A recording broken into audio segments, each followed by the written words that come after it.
صدری ویسر لی امری واحلل عقدۃ من لسانی یفقہوا قولی رب زدنی علما رب زدنی علما رب زدنی علما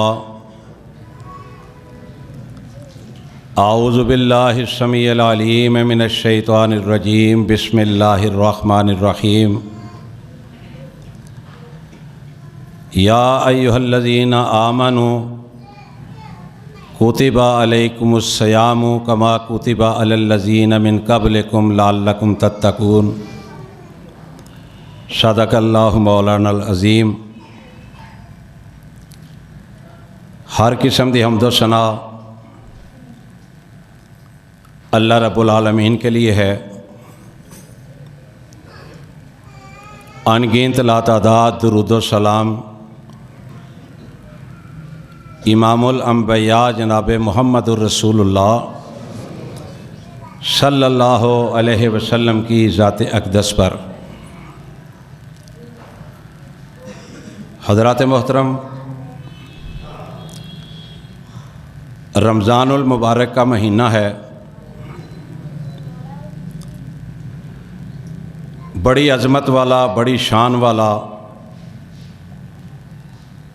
اور انسان کے لیے بہت زیادہ فائدے والا مہینہ ہے۔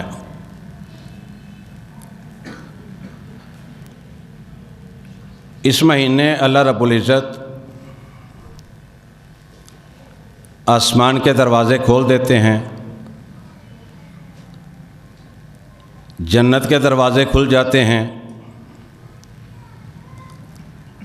جہنم کے دروازے بند ہو جاتے ہیں۔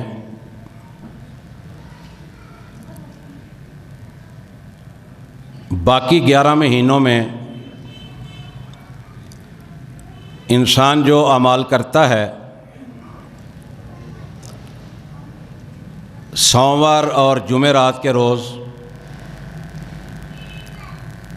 اللہ کے ہاں اس کے نامہ اعمال جو ہیں وہ پیش کیے جاتے ہیں۔ لیکن یہ فضیلت، یہ عظمت رمضان المبارک کے مہینے کو ہے کہ انسان جو بھی نیکی کرتا ہے، اللہ تعالیٰ اپنے فرشتوں سے فرماتا ہے کہ سوموار اور جمعرات کا انتظار نہیں کرنا، جو انسان نیکی کرتا ہے وہ فوری طور پر اوپر پہنچ جاتی ہے اور جنت میں داخل ہو جاتی ہے۔ جہنم کے دروازے بند ہیں، ذرا اللہ کی رحمت کا اندازہ لگائیے گا کہ انسان گناہ کرتا ہے، اللہ کی نافرمانی کرتا ہے، فرشتے لکھ لیتے ہیں، اللہ رب العزت کہتے ہیں بس ٹھیک ہے، لکھ لیا ہے نا، صبر کرو۔ پھر وہ انسان اگر گناہ سے توبہ کر لیتا ہے، پشیمان ہو جاتا ہے، معافی مانگ لیتا ہے، تو کائنات کا رب کہتا ہے کہ فرشتوں اس کی غلطی کو مٹا دو، اس نے غلطی کی کوئی نہیں، گناہ کیا ہی کوئی نہیں۔ اور اگر یہ ڈٹا رہتا ہے اپنی اس غلطی پر، تو مہینے کے بعد جب جہنم کے دروازے کھلتے ہیں، پھر اس ظالم کے وہ جو گناہ ہے وہ جہنم میں داخل ہوتے ہیں۔ یہ جو مہینہ ہے، اس مہینے کی فضیلت یہ بھی ہے کہ باقی 11 مہینوں میں اللہ تعالیٰ کی رحمت کبھی کبھی آتی ہے۔ 11 مہینوں میں اللہ کی رحمت کبھی کبھی آتی ہے، لیکن یہ جو رمضان کا مہینہ ہے، اس مہینے 24 گھنٹے اللہ تعالیٰ کی رحمت اس طرح برستی ہے جس طرح تیز ترین بارش برستی ہے نا، اس سے بھی زیادہ۔ میں جمعہ پڑھا کے آیا ہوں، اس میں نبی صلی اللہ علیہ وسلم کی سخاوت کا تذکرہ تھا۔ تو آقا علیہ الصلوۃ والسلام رمضان المبارک کے اندر اس طرح سخاوت کیا کرتے تھے جس طرح تیز ترین آندھی آتی ہے یا تیز ترین ہوا آتی ہے۔ تو یہ جو مہینہ، اس مہینے ہر وقت رحمت اللہ کی برستی ہے 24 گھنٹے، اور یہ اب اپنی اپنے مقدر اور قسمت کی بات ہے کہ اب ان رحمتوں کو کون سمیٹتا ہے، یہ اپنے اپنے مقدر اور قسمتوں کی بات ہے۔ اور کسی نے خوب کہا ہے، میرے ایک بھائی نے شعروں کی بھی درخواست کی ہے، کسی نے خوب کہا ہے، اللہ تعالیٰ کی طرف سے آواز آتی ہے، میری رحمت دا دریا وگدا دریاوی بے بہا وگدا، میری رحمت دا دریا وگدا دریاوی بے بہا وگدا، تسی میرے بوہے تے آ کے بہ جاؤ، تسی میرے بوہے تے آ کے بہ جاؤ، میریاں رحمتاں لٹ کے لے جاؤ، میں معاف کراں میں معاف کراں، میں پاپیاں دے دل صاف کراں۔ میں نے تھوڑا سا آگے جانا ہے، ذرا کچھ معلوماتی 2-3 چیزیں بھی آپ کو دوں گا انشاءاللہ۔ امید ہے کہ وہ احادیث پاک جو میں 2 کچھ سناؤں گا آپ کو، وہ آپ نے کبھی نہیں سنی ہوں گی۔ نبی صلی اللہ علیہ وسلم کا فرمان، ہمارا مسلک ہی وہی ہے، ہمارے پاس یا کتاب ہے اللہ کی یا کتاب سنت ہے، نبی صلی اللہ علیہ وسلم کی سنت ہے۔ یہ جمعہ ہے نا، جمعہ، اس کی بھی بڑی عظمت ہے، اور اس کے بارے میں بھی ایک بات بتلا کے پھر میں آگے چلوں۔ جمعے والے دن جو بندہ سورہ کاف کی تلاوت کرتا ہے، وہ آپ نے سنی ہوگی، وہ 2 نور بھی جب آتے ہیں اور قیامت والے دن بھی اس کا فائدہ ہوگا، قبر میں بھی فائدہ ہوگا۔ حضرت ابو سعید خدری رضی اللہ تعالیٰ عنہ بیان فرماتے ہیں کہ نبی پاک صلی اللہ علیہ وسلم نے فرمایا کہ جمعے والے دن، اور پھر میرے بھائیو رمضان کا مہینہ ہو اور جمعے کا دن ہو، وہ بھی عظمت والا مہینہ بھی، جمعے کا دن بھی عظمت والا، سورہ کاف کی جو تلاوت کرتا ہے،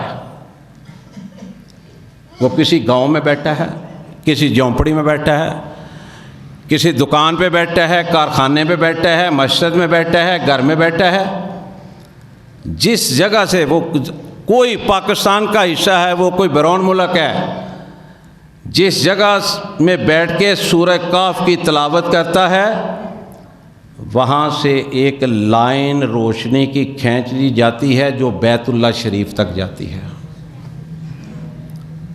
کسی کو سند کی ضرورت ہو تو انشاءاللہ میں حاضر ہوں، میں جو بیان کرتا ہوں میں اس کا ذمہ دار ہوں۔ جس جگہ سے وہ تلاوت کر رہا ہے، وہاں سے بیت اللہ تک، کتنی عظمت کی بات ہے، روشنی کی ایک لائن، لکیر کھینچی جاتی ہے۔ مفسرین نے اس کے بارے میں لکھا ہے کہ یہ انسان کے لیے جنت کی خوشخبری ہے۔ تو میں عرض یہ کر رہا تھا کہ رمضان المبارک کے مہینے میں، اب سنیں ذرا، رمضان المبارک کا مہینہ ہے، بڑی عظمت والا ہے، بڑی شان والا ہے۔ اللہ کے فضل سے ہم روزے رکھ رہے ہیں، دعا کرو کہ اللہ قبول فرمائے۔ ابو ہریرہ رضی اللہ تعالیٰ عنہ بیان فرماتے ہیں کہ نبی پاک صلی اللہ علیہ وسلم نے فرمایا، کہتے ہیں قال رسول اللہ صلی اللہ علیہ وسلم، میں اپنی بات نہیں کر رہا، میں رسول اللہ صلی اللہ علیہ وسلم کی بات کر رہا ہوں، کہ قیامت والے دن بے شمار روزے داروں کو جہنم میں پھینک دیا جائے گا۔ ذہن میں بات آتی ہے کہ روزہ بھی رکھے انسان اور پھر جہنم میں۔ اس حدیث میں نے 40 سال تک کے روزے پڑھے ہیں کہ نامہ اعمال جب اللہ تعالیٰ فرمائیں گے، سب کو جانتے ہوئے بھی فرشتوں کو کہ ان کے نامہ اعمال دیکھو، کسی کے نامہ اعمال میں 5 سال کے روزے ہوں گے، کسی کے 10 سال کے ہوں گے، کسی کے 30 سال کے، 40 سال کے روزے ہوں گے، مسلسل روزے رکھ رہا ہوگا۔ اللہ فرمائیں گے اس کو جہنم میں پھینک دو، اس کو بھوک اور پیاس کے علاوہ کچھ نہیں ملے گا۔ کیوں؟ کہ روزوں کا مہینہ تو اس لیے آتا ہے، اللہ نے روزے کا مہینہ اس لیے رکھا ہے کہ ہم پرہیزگار بن جائیں، ہم متقی بن جائیں۔ اللہ تعالیٰ نے حوروں سے ہماری شادی کرنی ہے، اللہ تعالیٰ ہمیں جہنم سے بچانا چاہتے ہیں، جنت میں لے جانا چاہتے ہیں۔ اور حور جو ہے اس کی ڈیفینیشن کی ہے سیرت کی کتابوں کے اندر، میں طبقات ابن سعد پڑھ رہا تھا کل، آج صبح بلکہ، کہ نبی علیہ الصلوۃ والسلام نے فرمایا کہ پورے جہان کے اندر اندھیرا ہوگا، اگر ایک حور آسمان سے صرف جھانک لے تو اتنی روشنی پھیل جائے گی جہان کے اندر جس کا کوئی تصور نہیں۔ اللہ تعالیٰ نے تو روزے اس لیے رکھے ہیں، اور اگر ایک آدمی روزے رکھ کے گالیاں نکال رہا ہے، پہلے بھی نکالتا تھا اب بھی نکالتا ہے، ایک آدمی روزہ رکھ کے کم تول رہا ہے، پہلے بھی تولتا تھا اب بھی تول رہا ہے، ایک آدمی روزہ رکھ کے سینما پہلے بھی دیکھتا تھا اب بھی دیکھ رہا ہے، ایک آدمی روزہ رکھ کے پہلے بھی غیبتیں چغلیاں کرتا تھا اب بھی کر رہا ہے۔ مجھے کل سلفی صاحب بتا رہے تھے کہ آپ کا درس رکھا ہے نا، تو کچھ مجھے کسی نے کہا کہ میاں صاحب کا درس کیوں رکھا ہے؟ میں نے ان سے گزارش کی کہ کوئی مائی کا لال پورے گجرانوالہ میں نہیں کہہ سکتا، پورے پاکستان میں نہیں کہہ سکتا کہ کسی نے میاں سلیم شاہد کو کہا ہو کہ میرا درس رکھیں یا میرا جمعہ رکھیں۔ مجھے تو اللہ نے خود سب کچھ دیا ہوا، مجھے زمین سے اٹھا کے اللہ نے ممبر رسول دے دیا، زمین سے اٹھا کے امامت والا مصلی اللہ تعالیٰ نے دے دیا۔ الحمدللہ میں 27 سال سے اپنی مسجد میں جمعہ پڑھا رہا ہوں، 27 سال سے۔ اللہ تعالیٰ نے کوئی نعمت ایسی نہیں، میرے پاس 6 شعبے ہیں، میں 6 شعبوں میں کام کر رہا ہوں، جو معاشرے کے اندر شعبے 6 چن کے، صحافت ہے، تعلیم کا ہے، سیاست کا ہے، خطابت کا ہے۔ اگر روزے رکھ کے بھی ہم نے یہ کام کرنا ہے تو پھر اس روزے کا فائدہ کیا؟ اور عزت ذلت خدا کے ہاتھ میں ہے۔ گوندلا والا قبرستان ہے آپ کے شہر میں، حکیم اسماعیل صاحب رحمۃ اللہ علیہ کا جنازہ ہوا، قبرستان ساتھ تھا، دفنایا جا رہا ہے، کثیر تعداد میں علماء کرام موجود تھے، مرحوم علماء سے بڑی محبت کرتے تھے، حافظ امین محمدی صاحب حافظ اللہ تعالیٰ وہاں موجود تھے، ابرار ظہیر صاحب موجود تھے حافظ اللہ تعالیٰ، کثیر تعداد میں علماء کرام موجود تھے۔ ہم کھڑے ہیں، میں اور حافظ امتیاز محمدی صاحب حافظ اللہ تعالیٰ، بٹ صاحب عبد الرحمن بٹ صاحب ہمارے خازن ہیں، دفنایا جا رہا ہے، میت کو قبر کے اندر رکھا جا رہا ہے۔ ایک بزرگ وہاں سے بندوں کو کراس کر کے ہمارے پاس آ جاتے ہیں، السلام علیکم لے کے مجھے پوچھتے ہیں آپ داڑھی کو کیا لگاتے ہیں؟ میں نے کہا جو آپ لگاتے ہیں، انہیں اسپیشل چیز بتائیں، میں اتنے علماء کرام کو داڑھی والوں کو چھوڑ کے آیا ہوں، آپ مجھے بتائیں آپ داڑھی کو کیا لگاتے ہیں؟ کہنے کا یہ مقصد ہے کہ یہ عزت ذلت ساری خدا کے ہاتھ میں ہے، وَتُعِزُّ مَن تَشَاءُ وَتُذِلُّ مَن تَشَاءُ بِیَدِکَ الْخَیْرُ اِنَّکَ عَلیٰ کُلِّ شَیْءٍ قدیر۔ اگر روزے رکھ کے بھی ہم نے غیبتیں کرنے ہیں، مخالفتیں کرنی ہیں بلا وجہ، سینمے دیکھنے ہیں، ڈانس دیکھنے ہیں، وہی کام کرنے ہیں، تو پھر وہ نبی علیہ الصلوۃ والسلام نے فرمایا کہ ایسے روزہ دار جو ہیں وہ جہنم میں جائیں گے۔ لعلکم تتقون، اللہ تعالیٰ تو ہمیں پرہیزگار بنانا چاہتا ہے، متقی بنانا چاہتا ہے۔ اور ایک اور بات سنا دوں، امام کعبہ سے ملاقات ہوتی ہے،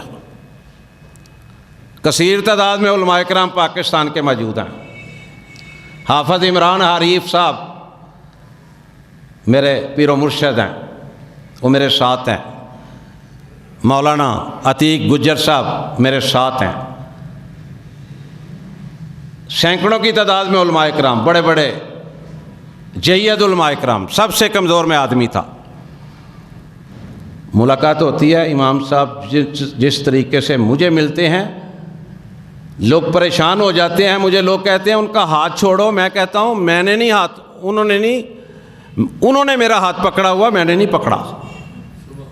امام مدینہ سے ملاقات ہوتی ہے. یہ علماء کرام میرے ساتھ ہیں،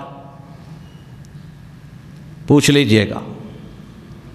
اللہ کی قسم، ایک ہاتھ سے سلام لے کے ہاتھ پکڑا ہوا ہے. لوگ مجھے پیچھے سے ناراض ہو رہے ہیں، ہاتھ چھوڑو ہم نے بھی سلام لینی ہے. میں نے کہا انہوں نے میرا ہاتھ پکڑا ہوا ہے. جب انہوں نے تھوڑی دیر بعد چھوڑا ہے تو دوسرے ہاتھ میں میرا ہاتھ پکڑے رکھا ہے 10 منٹ. یہ عزتیں برکتیں ساری اللہ تعالیٰ عطا فرماتا ہے. اللہ تعالیٰ مجھے بھی اور آپ کو بھی سب کو عزت اور برکت والی زندگی عطا فرمائے، صحت والی ایمان والی زندگی عطا فرمائے. تو گزارش یہ کر رہا تھا کہ رمضان المبارک کا جو مہینہ ہے اس کی ایک سعادت یہ بھی ہے.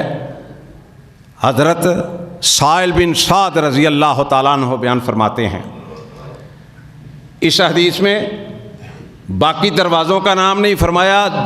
جنت کے 8 دروازے ہیں، ایک کا نام ریان ہے. اس حدیث میں باقی دروازوں کا نام نہیں ہے. فرمایا نبی علیہ الصلوۃ والسلام نے فرمایا کہ یہ جو دروازہ ہے اس میں نہ کوئی شیخ الحدیث جائے گا، نہ کوئی قاری حضرات جائیں گے، نہ مولوی صاحب جائیں گے، نہ مفتی صاحب جائیں گے، نہ کوئی جگیردار جائے گا، نہ کوئی وڈیرا جائے گا، نہ کوئی سیاستدان جائے گا. نبی علیہ الصلوۃ والسلام نے فرمایا اس دروازے سے خوش نصیب روزے رکھنے والا جائے گا، روزے دار جائے گا. اور روزہ پکار کے روزے داروں کو آواز دے گا کہ میری طرف آ جاؤ، میری طرف آ جاؤ، میری طرف آ جاؤ. اس قدر یہ گھڑیاں قیمتی ہیں اللہ کی قسم. اگر ہم نے تبدیلی نہ لائی اپنے اندر تو وہ قبر جو ہے نا، قبر وہاں کیا ہونا ہے یہ نہ میں جانتا ہوں نہ آپ جانتے ہیں. لیکن نبی پاک صلی اللہ علیہ وسلم نے جو بتلایا ہے وہ حق ہے، سچ ہے. وہاں 3 سوال ہونے ہیں. وہ کسی شاعر نے بڑے پیارے انداز میں کہا ہے کہ اللہ جانے میرے نال اگے کی ہونا ہے، ساریاں نے بہ کے پھر میرے کول رونا ہے. اللہ جانے تیرے نال اگے کی ہونا ہے، ساریاں نے بہ کے پھر تیرے کول رونا ہے. او پین پائی یار بیلی سارے چھڈی جانا ہے، او پین پائی یار بیلی سارے چھڈی جانا ہے. او جتھے وچ رہندا سے حویلی چھڈی جانا ہے. او پین پائی یار بیلی سارے چھڈی جانا ہے، جدے وچ رہندا سیں حویلی چھڈی جانا ہے. مکے جدوں سا میرے مٹی دا میں ہونا ہے، مکے جدوں سا تیرے مٹی دا تو ہونا ہے. ساریاں نے بہ کے پھر میرے کول رونا ہے، ساریاں نے بہ کے پھر تیرے کول رونا ہے.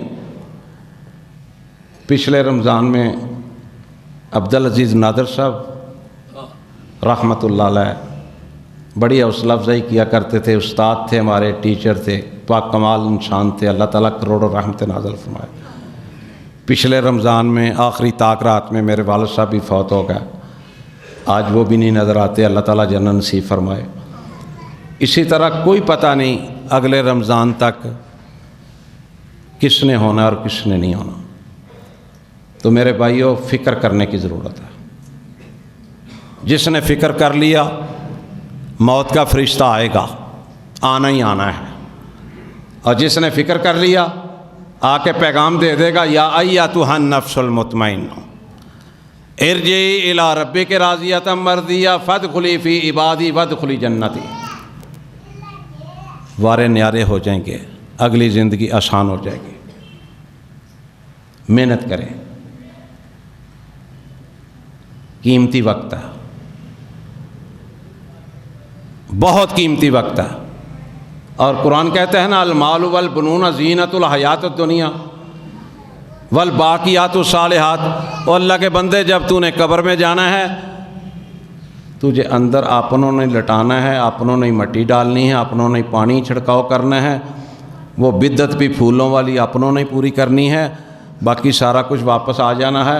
والباقیات الصالحات، جو تو نیک اعمال کیے ہوں گے وہ تیرے ساتھ جائیں گے۔ تو روزے رکھ کے اگر ہمارے اندر تبدیلی نہیں نہ آئی، قرآن کہتا ہے یا ایھا الذین آمنوا ادخلوا فی السلم کافہ، اے ایمان کا دعویٰ کرنے والوں، پورے کے پورے اسلام میں داخل ہو جاؤ۔ اور ایک بندہ کہ میں روزہ رکھ لیا ہے، بس ٹھیک ہے، جو مرضی کرتا پھروں، رب کی شریعت نہیں مانتی۔ روزے دار ہو، توحید پرست ہو، برائیوں سے بچنے والا ہو، اللہ کی نافرمانیوں سے بچنے والا ہو، اور ہر نیکی اللہ کی رضا کے لیے کرنے والا ہو۔ قل ان صلاتی ونسکی ومحیای ومماتی للہ رب العالمین۔ اس کی زندگی کا مقصد یہ ہونا چاہیے کہ اللہ راضی ہو جائے۔ اور اگر مسجدوں میں آنے والے ان کے اندر تبدیلی نہیں آنی، تو پھر تبدیلی کن کے اندر آنی ہے؟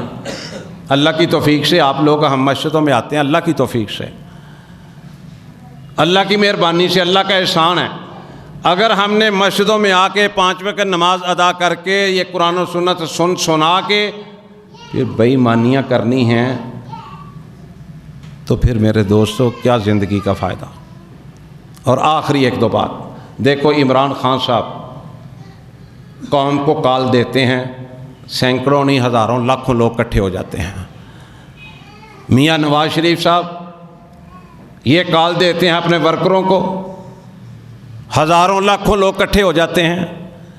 آصف علی زرداری صاحب یہ اپنے کارکنوں کو بلاتے ہیں، سڑکیں بند کر دیتے ہیں، لوگ اکٹھے ہو جاتے ہیں، ٹریفک بند ہو جاتی ہے۔ میرا اور آپ کا رب 5 وقت بلاتا ہے، حی علی الصلاۃ حی علی الفلاح کی آوازیں آتی ہیں، فلاح کی طرف آ جاؤ، کامیابی کی طرف آ جاؤ۔ میرے بھائی سوچو کتنے لوگ آتے ہیں، کتنے آتے ہیں نماز کے لیے، پھر ہم کہتے ہیں تنگ دستی بہت ہے، پریشانیاں بہت ہیں، کاروبار کوئی نہیں۔ اللہ کی قسم یہ ہماری جو غلطیاں کوتاہیاں نا، اس کی سزا مل رہی ہے۔ کنز العمال کی ایک بات سنا کے اپنی بات کو ختم کرتا ہوں۔ کنز العمال ایک حدیث کی کتابیں ہیں، 10 جلدیں ہیں اس کی۔ حضرت موسیٰ علیہ السلام کا واقعہ ہے، بڑا سبق آموز ہے۔ اپنے دل کی تختیوں پر لکھ لیجئے گا، گھروں میں جا کے بتائیے گا، دوست احباب کو بتائیے گا، مجالس میں جہاں آپ بیٹھتے ہیں وہاں بات کیجئے گا۔ جتنا ثواب مجھے ملے گا انشاءاللہ اس سے زیادہ آپ کو مل جائے گا۔ جناب موسیٰ علیہ السلام، نماز کی میں بات کر رہا تھا، اپنے گھر میں تشریف فرما ہے، دروازہ کسی نے کھٹکھٹایا ہے، خادم گیا پتہ کیا کون ہے، خادم نے واپس آ کے بتایا کہ ایک بی بی ہے، آپ سے ملنا چاہتی ہے۔ جناب موسیٰ علیہ السلام نے بلایا، پردہ لگا ہوتا تھا، جناب موسیٰ علیہ السلام ایک سائڈ پہ بیٹھتے تھے، بیبیاں دوسری سائڈ پہ مسئلے پوچھنے آتی تھی، بیٹھتی تھی۔ بی بی رو رہی ہے زارو قطار، جیسے ہانڈی ابھر رہی ہے نا، اس طرح رو رہی ہے۔ پوچھا بی بی کیسے آئی ہو؟ میرے بھائیو بڑی توجہ طلب بات ہے، بڑی سبق آموز بات ہے۔ بی بی کیسے آئی ہو؟ کہا اللہ کے نبی جی میں نے بہت بڑا گناہ کیا، اس کے عوض میں نے پھر ایک بہت بڑا گناہ کیا، اس کے بعد میرے دل کے اندر اللہ کا ڈر پیدا ہو گیا، میں نے اپنے رب سے معافی مانگی، سچے دل سے مانگی ہے، وہ دلوں کے بھید جانتا ہے۔ آپ کے پاس اس لیے آئی ہوں کہ آپ نبوت والے ہاتھ اٹھا دیں، مجھے تسلی ہو جائے گی، یقین ہو جائے گا، اطمینان ہو جائے گا کہ اللہ نے مجھے معاف کر دیا۔ جناب موسیٰ علیہ السلام جلالی قسم کے آدمی تھے، پوچھتے ہیں بی بی گناہ کیا کر کے آئی ہے؟ اس طرح رو رہی ہے جیسے ہانڈی ابھر رہی ہے۔ کہتی ہے نہ پوچھیں اللہ کے نبی جی، نہ پوچھیں۔ جناب موسیٰ علیہ السلام نے اصرار کیا، بی بی نے بتایا کہ میں پہلے گناہ میں ملوث ہوئی، زنا میں، اس کے عوض ایک بچے کو میں نے جنم دیا، لوگوں سے ڈرتے ہوئے میں نے اس گناہ کو چھپانے کے لیے زندہ بچے کو دفن کر دیا۔ آج بھی معاشرے میں لوگ اللہ سے نہیں ڈرتے، ارد گرد لوگوں سے ڈرتے ہیں۔ جناب موسیٰ علیہ السلام جلال میں آ گئے، غصے میں آ گئے، فرمانے لگے کہ بی بی یہاں سے فوراً چلی جائے، ایسا نہ ہو کہ اللہ کا عذاب یہاں نازل نہ ہو جائے۔ وہ اللہ کے نبی تھے، ان کا تو کوئی قصور نہیں تھا نا، لیکن جو ایمان والے ہوتے ہیں وہ نیکی کے کاموں میں بڑھ چڑھ کر حصہ لیتے ہیں، حوصلہ افزائی کرتے ہیں، اور برائی کے کاموں کو اگر منع نہیں کر سکتے طاقت کے ساتھ تو برا ضرور محسوس کرتے ہیں۔ بی بی چلی گئی مایوس ہو کے، جا کے وضو کیا، جائے نماز کی پشت پہ سوار ہو گئی کہ جس جگہ ہم بیٹھتے ہیں نا اللہ کی توفیق سے، صفوں پر، دریوں پہ، یہ کلینوں پر، کائنات کے رب کی قسم ہے کہ عالی شان سے عالی شان بھی دفتر کیوں نہ ہو، جو مزہ، جو لطف، جو سکون، جو اطمینان ان دریوں پہ، ان صفوں میں ملتا ہے، کائنات کے رب کی قسم ہے کہیں اور ملتا ہی نہیں ہے، سوال ہی پیدا نہیں ہوتا۔ گئی، جا کے جائے نماز کی پشت پر سوار ہو گئی، کائنات کے رب نے جبریل علیہ السلام کو بھیجا کہ جا ذرا میرے نبی کے پاس پیغام لے کے جا، میرے آئے، اللہ کا سلام کہا۔ موسیٰ علیہ السلام سے کہا کہ اللہ 2 سوال کرتے ہیں آپ سے۔